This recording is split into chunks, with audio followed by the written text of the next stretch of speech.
Hello viewers, welcome to ANR studios. ఈరోజు మహాభారత రామాయణాల గురించి తెలుసుకుందాం. ఈ మహాభారత రామాయణాలు ఏ యుగంలో జరిగాయో తెలుసా?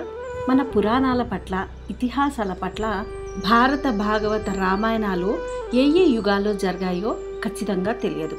విభిన్న అభిప్రాయాలు కలిగి ఉన్నారు.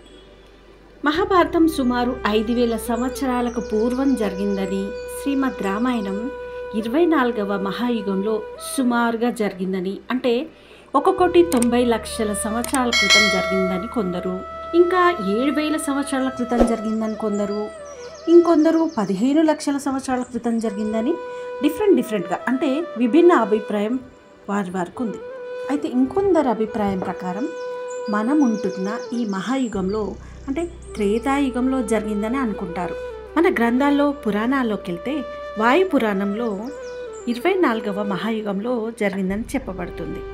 అదేంటి, ఈ త్రేతాయుగంలో ఈ యుగంలో జరగలేదా అని అంటారు. నిజానికి ఈ యుగంలో జరగలేదు. శ్రీలంకకి భారతదేశానికి రామసేతు కళ్ళకు కట్టినట్లు కనిపిస్తుంటే ఇలా చెప్తున్నారు అనుకుంటున్నారా? శ్రీమద్ రామాయణం ఈ యుగంలో జరిగింది కాదు. ఈ మన్వంతరం అంటే శ్వేత వరాహ కల్పం వైవస్వత మన్వంతరంలో 24వ మహాయుగంలో జరిగిందని, మహాభారతం ఈ మన్వంతరం 28వ మహాయుగంలో జరిగింది మన పురాణాల్లో స్పష్టంగా చెప్పబడింది. ఈ వీడియో చూసిన తర్వాత మీ అభిప్రాయాలను కామెంట్ బాక్స్లో తెలియజేయండి. లైక్ చేయండి, షేర్ చేయండి. ఒకవేళ సబ్స్క్రైబ్ చేసుకోకపోతే వెంటనే సబ్స్క్రైబ్ చేసుకోండి. Thank you for watching.